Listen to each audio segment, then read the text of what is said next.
C'est bien, là.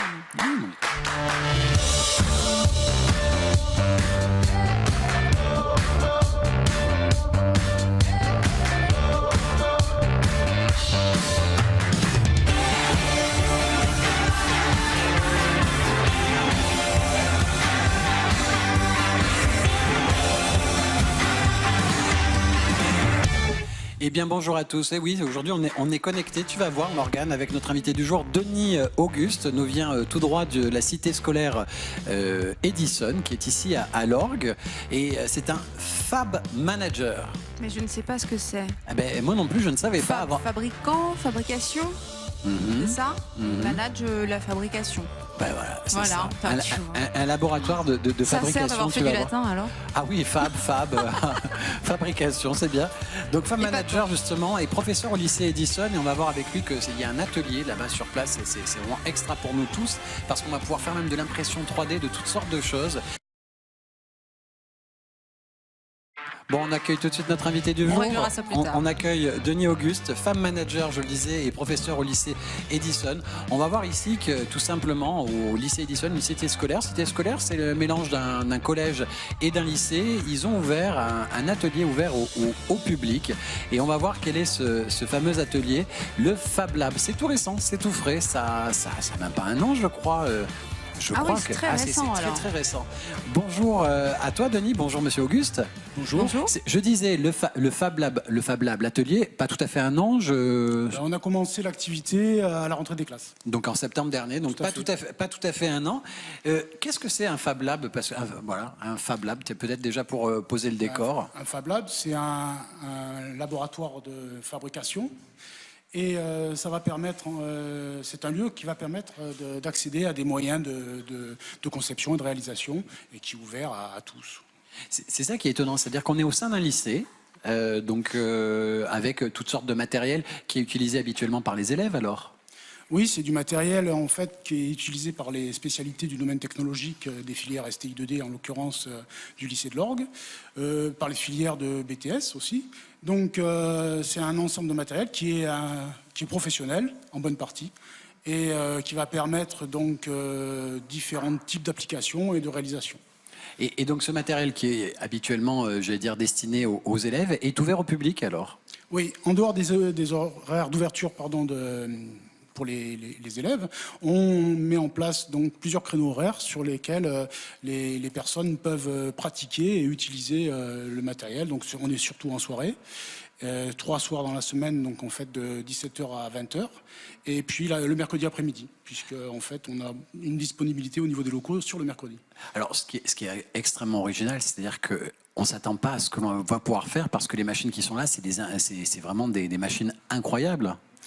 Eh bien, on a la possibilité de faire beaucoup de choses, oui, effectivement. On va avoir la possibilité, après avoir conçu son modèle à l'aide d'un modeleur 3D, c'est un logiciel qui est purement professionnel, qui va permettre de donner une forme numérique en fait à un projet. Derrière, on va pouvoir le réaliser tout en restant dans le domaine numérique, à l'aide d'imprimantes 3D, à l'aide de machines à commande numérique. On a d'autres procédés qui sont, eux, manuels. On peut avoir aussi accès à des machines dites universelles, et d'autres moyens tels que le thermoformage, la découpe laser. Enfin, on a un plateau technique qui est malgré tout attrayant, assez complet, et même des labos plus urbains ne seront pas forcément mieux équipés.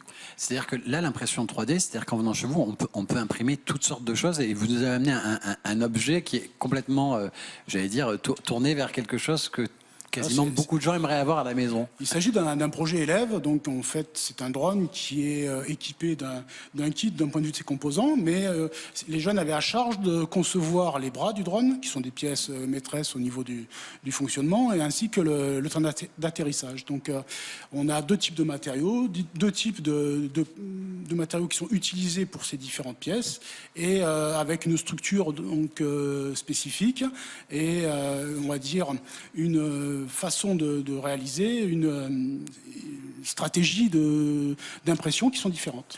Là donc ce drone qu'on voit à l'antenne, a vraiment, toutes les pièces ont été faites à l'imprimante. Les pièces principales, c'est-à-dire les bras que vous voyez avec une structure nid d'abeille.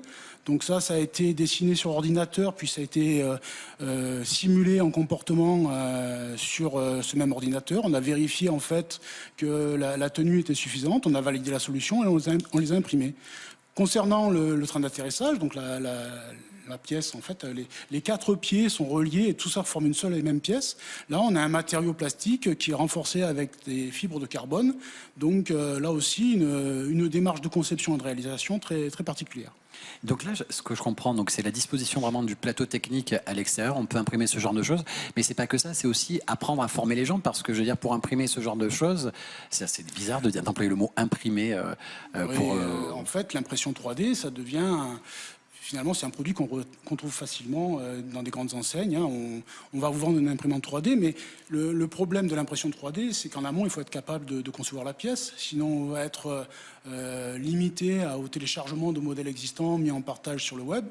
Donc, forcément, pour être autonome au niveau de ses réalisations et de ses propres modèles, il faut savoir concevoir. Et c'est une des démarches du Fab Lab d'amener les gens à acquérir cette autonomie au niveau donc de l'outil, concevoir pour pouvoir réaliser. Et ça veut dire que concevoir, on doit concevoir sur un logiciel adapté, enfin spécialisé, on ne peut pas... Alors, nous, on dispose de modeleurs 3D sous licence, qui sont des logiciels professionnels. Ouais. Mais à l'heure d'aujourd'hui, il existe la possibilité de pouvoir, sur des clouds de conception, de CAO, en créant en fait... sous la forme d'une adhésion de son environnement, mettre en partage ses conceptions, mais être autonome au niveau de ce qu'on peut concevoir et réaliser donc sur un outil partagé. Donc là, c'est des formules qui se mettent de plus en plus en place. Parallèlement à ça, il y a des bibliothèques de modèles qui sont créées. Et ça devient en fait un outil partagé mondialement. Hein, et la possibilité, là aussi, de proposer des idées à qui on veut, quoi.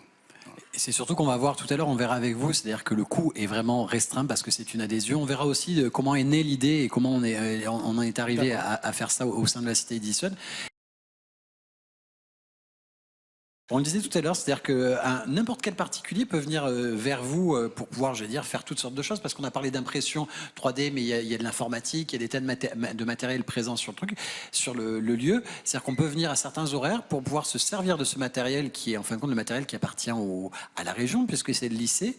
Et je trouve que cette idée d'avoir ouvert le lieu aux particuliers, donc peut-être nous parler de pourquoi ça a été ouvert, comment ça a été ouvert, et peut-être aussi le coût pour ces particuliers qui viennent à vous. D'accord. En définitive, l'idée d'origine, en fait, c'est une réflexion qu'a eu M. Bardet, qui est proviseur de la cité scolaire, conjointement avec M. Jean-Marc Pourtalet, qui est l'ancien directeur délégué à l'enseignement professionnel et technique, donc ce qu'on a la coutume d'appeler le chef des travaux. De mettre à disposition justement le plateau technique qui se trouvait être bien garni, assez riche et finalement très intéressant. De là est née l'association, donc l'atelier, et surtout, pour revenir à la Dracénie finalement, surtout en fait un soutien financier de la part donc de la communauté d'agglomération de Draguignan, qui à travers une subvention donc annuelle permet au Fab Lab de vivre. Maintenant, c'est ouvert à tout le monde via donc une adhésion. L'adhésion pour un jeune qui va être lycéen ou étudiant, ça sera 20 € pour l'année. 40 € pour un particulier, et puis comme on est ouvert aussi aux entreprises, on va demander un forfait de 100 € à l'année pour 4 membres d'une même entreprise. Donc en fait, ce sont des tarifs qui sont très très attractifs. Et c'est intéressant parce que au-delà de ça, c'est-à-dire que ça ne coûte que ça et juste le matériel, c'est-à-dire que pour cette impression, on a besoin de bobines avec des matériaux complètement modernes, parce que vous me l'avez expliqué hors antenne, c'est-à-dire qu'on a des bobines avec du métal, d'autres bobines avec du bois, et c'est surprenant tout ce qu'on arrive à pouvoir faire finalement. Même des prototypes peuvent être réalisés pour les inventeurs. Tout à fait. Actuellement, l'impression 3D est en plein développement. Et chaque année, des nouveaux matériaux sont proposés en fait à l'impression.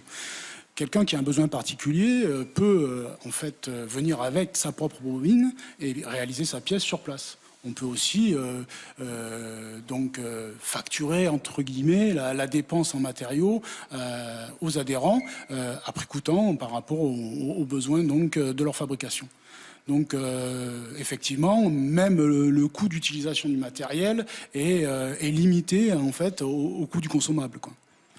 Là, on parle beaucoup, c'est vrai, de tout ce qui est, je veux dire, imprimante 3D, mais il n'y a pas que ça. Les gens peuvent faire des tas de choses, même en informatique et autres. Tout à fait. On peut aussi travailler sur du développement, de la programmation.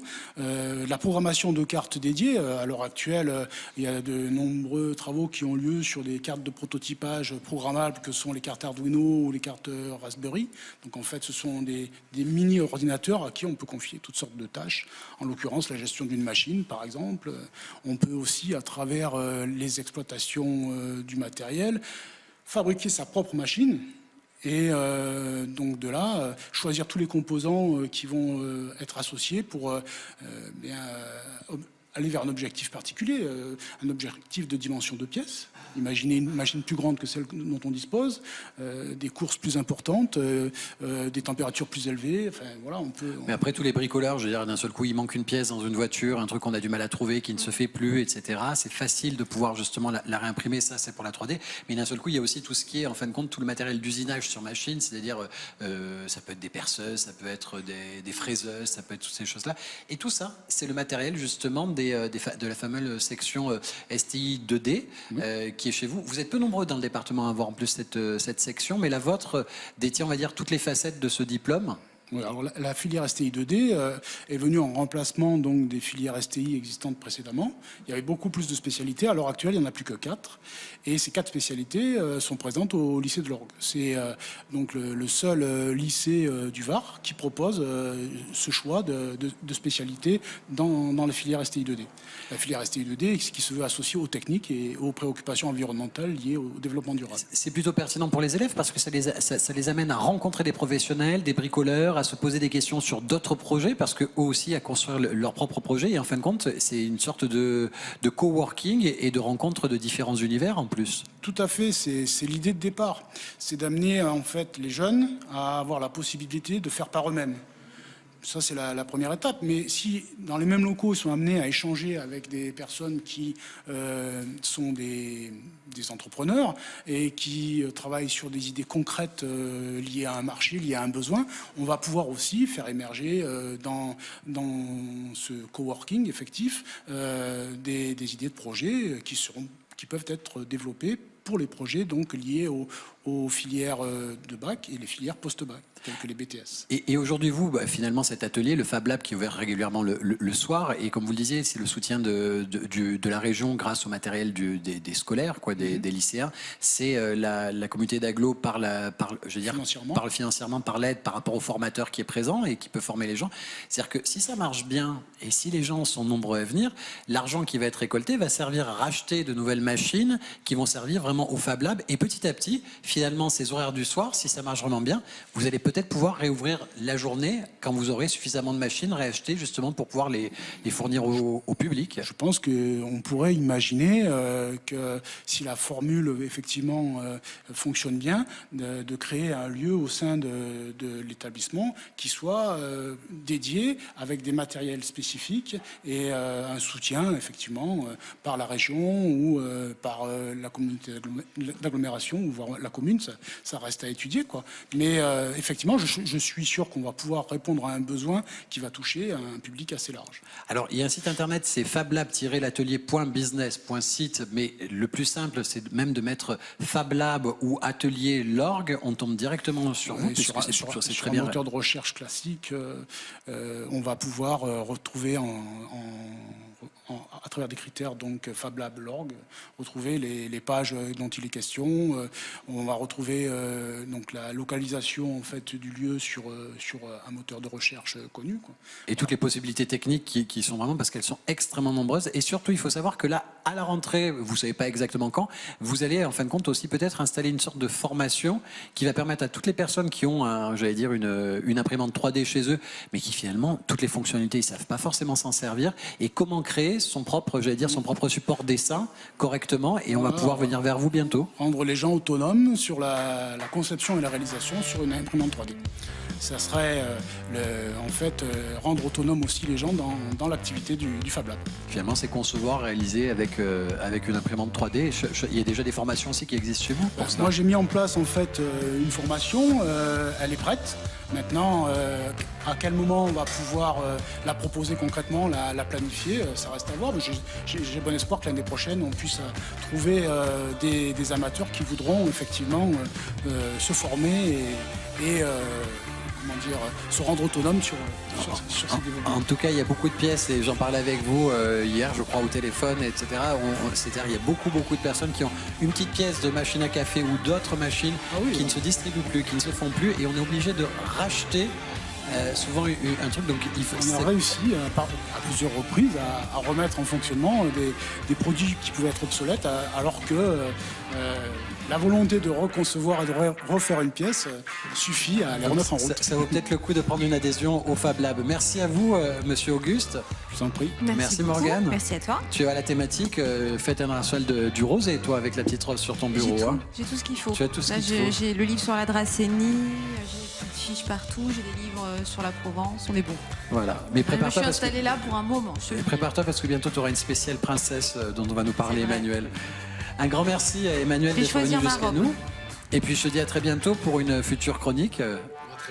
Pour les histoires insolites. À très vite. À demain.